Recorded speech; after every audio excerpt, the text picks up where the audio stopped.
Welcome back students to सभी ICSE bio.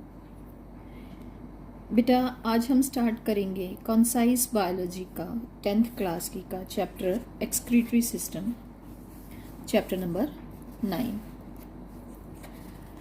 तो first of all we will study what is excretion.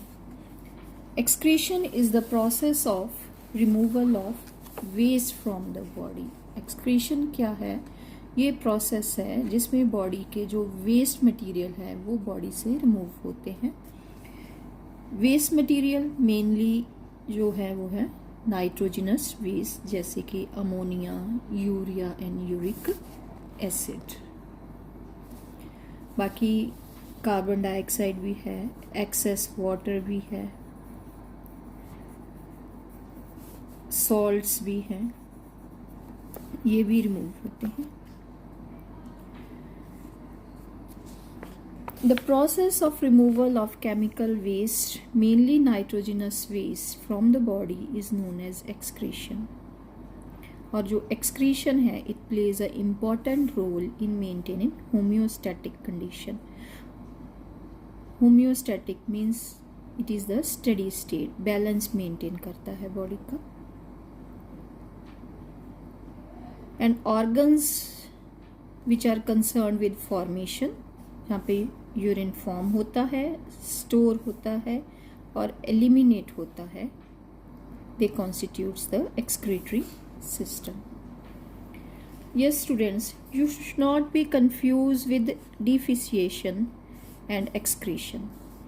Excretion है जो waste material है उसको रिमूव करता है बॉडी के बाहर।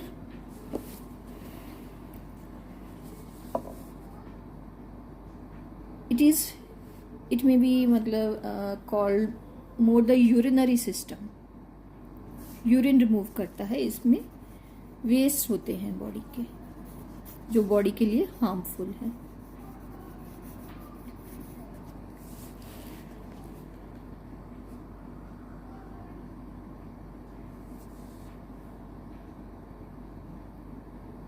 और जो डिफिशिएशन है वो रिमूव करता है, फीसिस रिमूव करता है।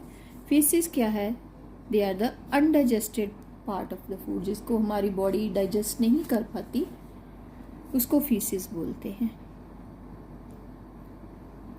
तो एक्सक्रीटरी सिस्टम में होता है एक्सक्रीशन, इसको हम ज़्यादा बढ़िया, इसको यूरिनरी सिस्टम कहना बढ़िया है। Excretion should not be confused with defecation, that is passing out of the feces. Feces क्या है? It is the undigested food. In humans, the term urinary system is more appropriate. और कौन कौन से substances है जो हमारी बॉडी से जिनकी एलिमिनेशन ज़रूरी है? Carbon dioxide and water. Carbon dioxide produce होती है जब फूड की ऑक्सीडेशन होती है। Carbon dioxide and water produce होता है। It is eliminated through lungs. जो एक्स्ट्रा वाटर है, it is remove in the form of sweat by the skin. और जो नाइट्रोजनस वेस्ट है, mainly urea, uric acid and ammonia, और ये कहाँ पे बनते हैं? ये लिवर में बनते हैं। They are broken down in the liver to produce usable glucose and urea. और यूरिया जो है, इट इज़ हाईली पॉइजनस, इसका हमारी बॉडी से बाहर निकलना बहुत ज़रूरी है, अदरवाइज बॉडी में पॉइजन फैल जाएगा और पर्सन की डेथ हो सकती है। So urea is excreted through the kidneys. Excess salts such as common salt and even excess water soluble vitamins B and C, they need to be eliminated. तो ये कहाँ से रिमूव होते हैं? ये किडनीज द्वारा रिमूव किए जाते हैं। Excess water is taken in with food and beverages and in large quantity. excess quantity of water is removed through urine and through skin in the form of sweat. और जो bile pigment है mainly bilirubin, bile दो pigment होते हैं, एक bilirubin है, एक biliverdin है. जो bilirubin they are the breakdown products of haemoglobin. ये कहाँ पे बनते हैं? हीमियोग्लोबिन जब हमारी ब्रेक डाउन होती है तो उससे ये बनते हैं.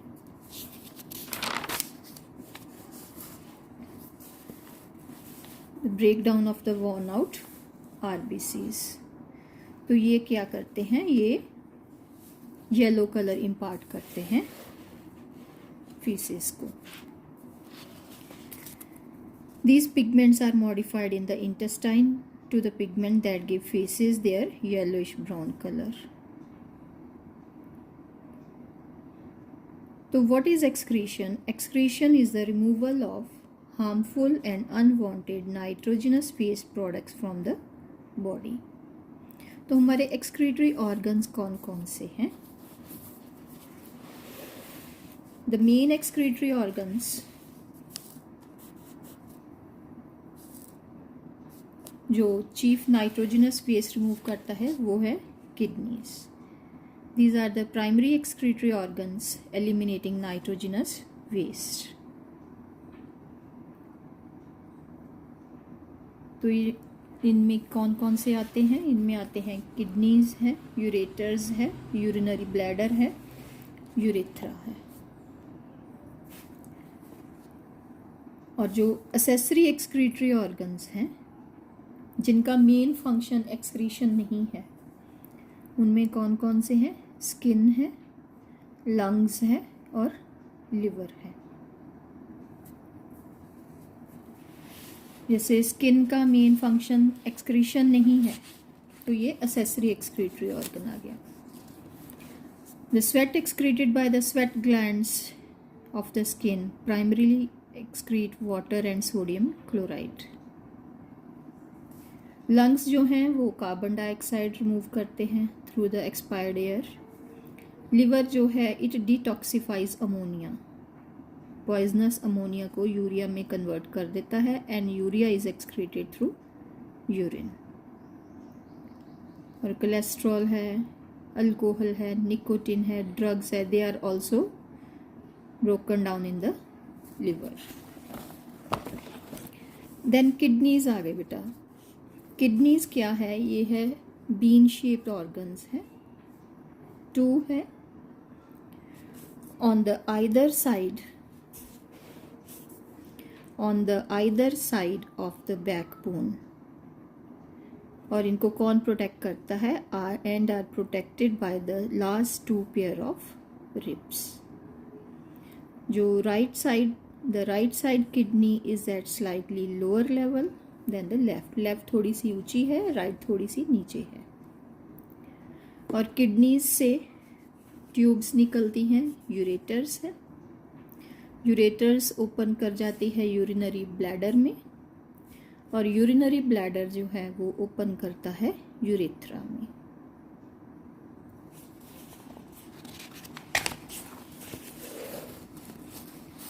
और ये जो नॉच है, this notch is known as hilum.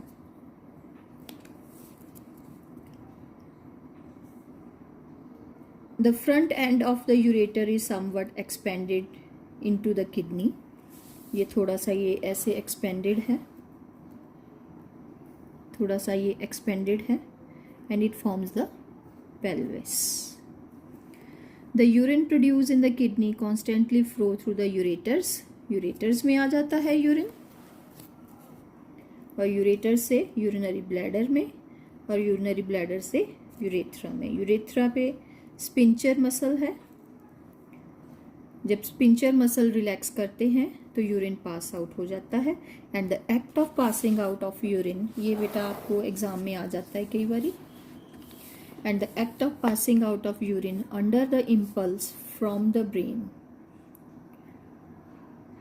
Brain से इम्पल्स आती है यूरिन पास आउट करने की, तो that is known as micturition और यूरिनेशन. यूरिनेशन। क्लियर है बेटा ये एक्सक्रीटरी ऑर्गन किडनी के बारे में। ये किडनी के ऊपर ये स्ट्रक्चर्स हैं, these are the adrenal glands. Adrenal means supra renal, kidney के ऊपर adrenal glands. Internal structure of kidney में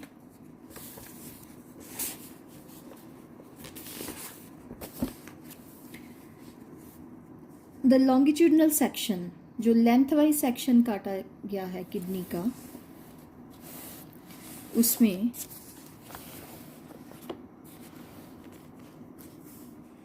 it consist of the two main regions. ये जो आउटर वाला ये डार्क रीजन है, this is known as renal cortex, और inner जो लाइट है this is known as renal medulla. और मेडुला में ये कॉनिकल पिरामिड्स हैं, ये पिरामिड्स हैं, और पिरामिड की जो एपेक्स है, this is the apex of pyramid, this is known as papillae. और ये जो एपेक्स है ये पेल्विस की तरफ प्रोजेक्ट करती है। और कॉर्टेक्स का जो रीजन ये पिरामिड्स के बीच में आ गया, दिस यहाँ पे बीच में आ गया,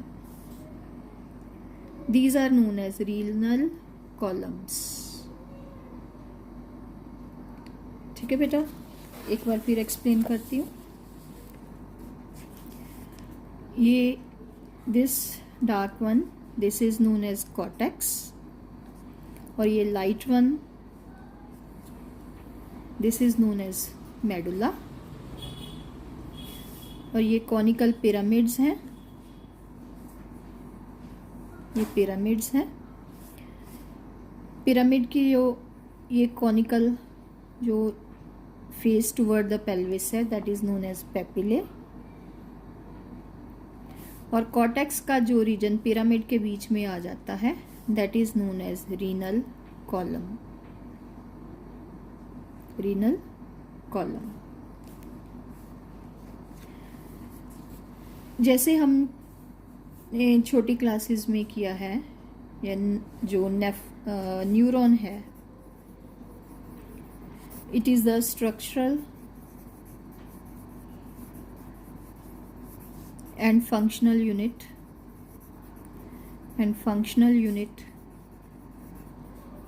ऑफ नर्वस टिश्यू।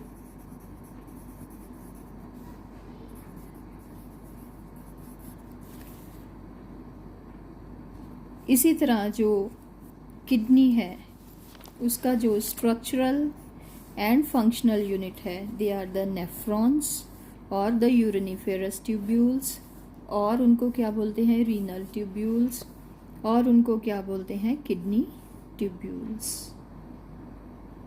कुछ भी बोल सकते हैं, मिलियंस ऑफ रीनल ट्यूब्यूल्स हैं।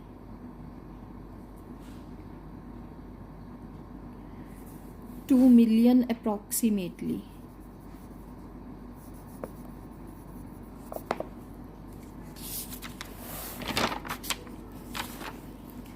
अब इसका जो स्ट्रक्चर है किडनी ट्यूब्यूल का, इसमें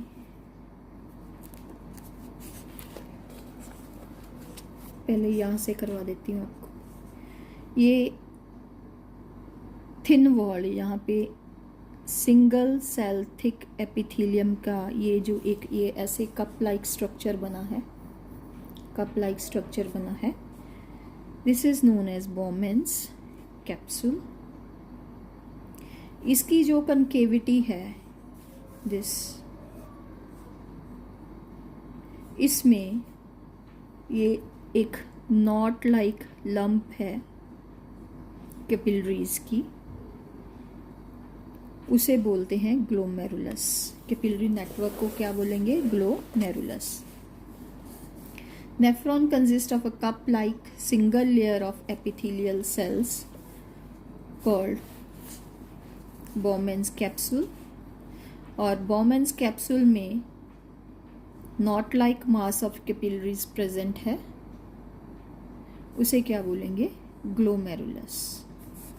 and both Bowman's capsule and glomerulus are together known as Malpighian capsule और रीनल कैप्सूल। बॉमन्स कैप्सूल को और ग्लोमेरुलस को, इन दोनों को कंबाइंड क्या बोलते हैं? बॉमन्स कैप्सूल को और ग्लोमेरुलस को, इनको कंबाइंड बोलते हैं मैल्पिजियन कैप्सूल।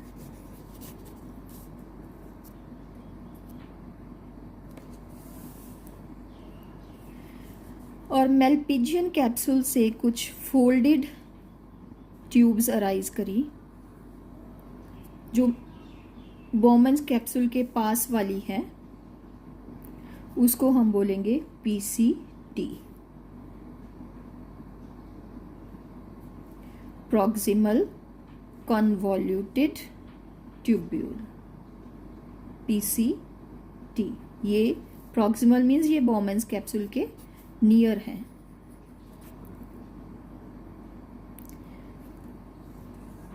फिर उसके बाद आ गया ये जो PCT है, इससे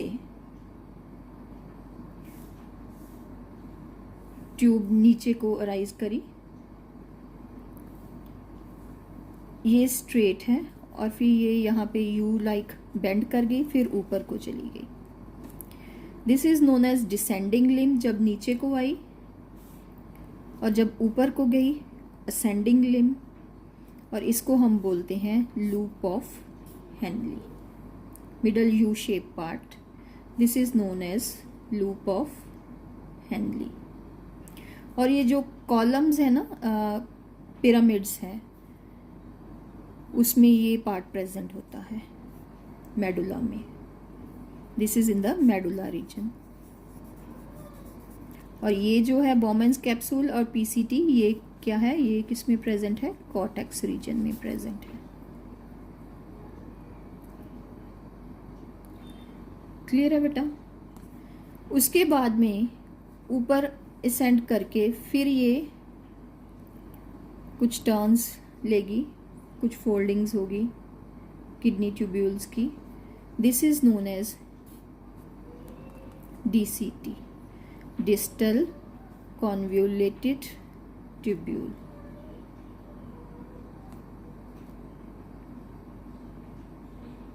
DCT। और ये भी है जो ये कॉर्टेक्स रीजन में प्रेजेंट है।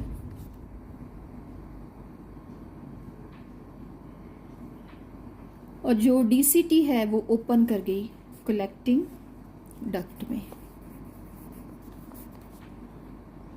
कलेक्टिंग डक्ट में। ये इसके पार्ट्स हैं किडनी ट्यूब्यूल्स के। अब इनकी जो है वो ब्लड सप्लाई कैसे है? देखो बेटा, यहाँ से जो बॉमन्स कैप्सूल है उसमें एंटर कर रही है रीनल आर्टरी से afferent आर्टरियोल।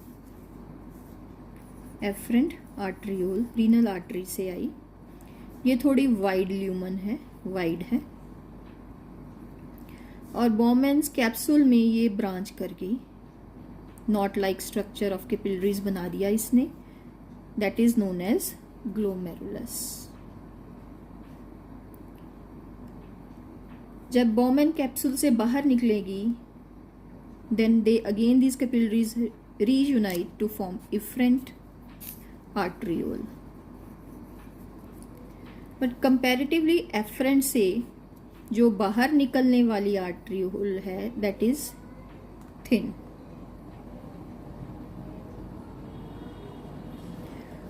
And this efferent arteriole then ये ब्रांच हो गई,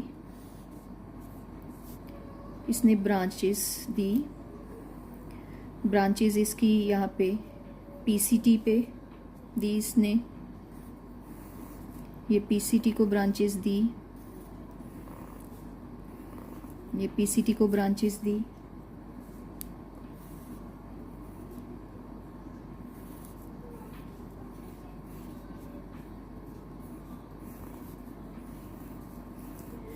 ये ब्रांचेस फिर लूप ऑफ हेनली में गई, लूप ऑफ हेनली में गई,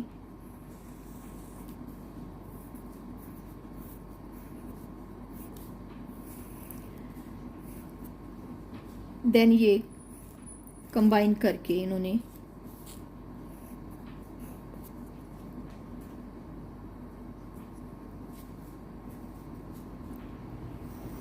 रीनल वेन पे इकट्ठे हो जाना है। ये रीनल वेन पे इकट्ठी होगी ये सारी,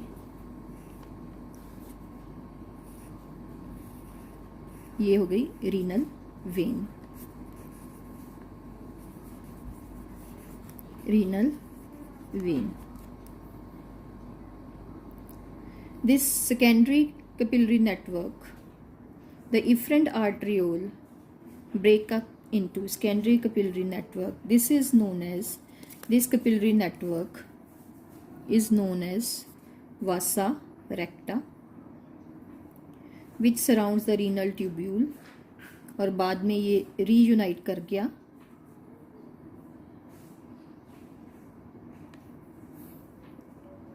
to form renal when, renal vein बना दी इन्होंने, यहाँ से ब्लड सप्लाई जाएगी।